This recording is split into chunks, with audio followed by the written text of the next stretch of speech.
Hello you gorgeous lot and welcome to my second review video. I'm sorry for the wait for this one. I've had a heap of things happen in real life. It's kind of kept me a little bit busier than I expected. The second game I'm going to review is Cultist Simulator. I got this from Humble Bundle, the monthly bundle, because I'm a bit of a fan of that. I do get it every month, and I don't always play all of them, but it's just one of those things. This game really grabbed my attention though. Cultist Simulator. It's a single player indie strategy game which uses cards to advance the story and to complete actions within the game. It's a really cool game. It can be quite complex at times, but it all depends how far you get into it and whether or not this is your thing as to how easy you find it. There's not really much of a tutorial to talk about. It's very simple, nothing too in-depth, just tells you the basic actions. You really learn as you go, which is actually where the fun and sometimes some of the frustrations lie with this type of game. Your first playthrough is as an aspirant, and you have to balance your actions with the cards that you have. Each day, initially you need to use your cards to select whether you go to work, whether you perform a ritual, whether you explore, but you do need money to complete a lot of the actions. Obviously, like if you want to explore the bookstore and buy new books to obtain new lore, then you need to go to work to earn that.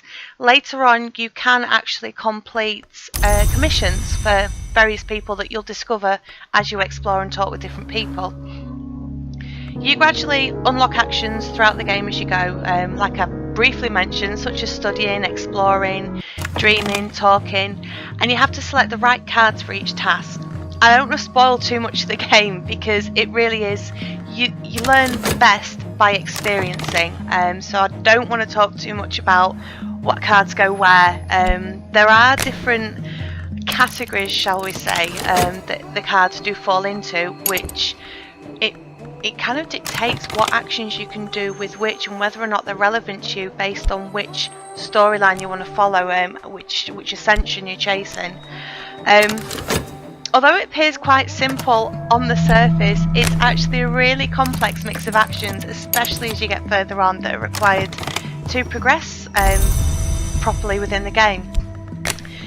As you get further in, you can recruit cultists, you can study lore, you can level up the lore to higher grades, you can conduct rituals, which in turn it might net you notoriety, and if you get too much of this, you're going to end up being arrested and potentially imprisoned, which is obviously an endgame situation. There really are as many ways to lose this game as there are to win it, with multiple different endings. When you do die, or get incarcerated, or I don't know, get so depressed that you top yourself in the game, because it can happen.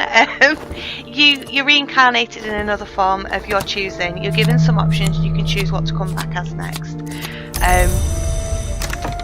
There is one DLC currently out for this. It's the Dancer DLC.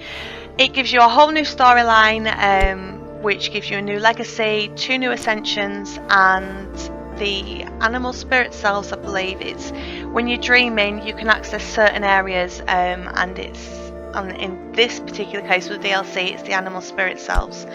Dreaming again is another action that you will find on the board to complete. You can dream on certain actions to get you different experiences. I don't want to say too much and spoil the game, because it really is a complete journey of discovery with each playthrough. No one playthrough is the same, each one is different. I personally love the artwork of the cards and the theme. I think it's the 1920s, the theme that's prevalent in this.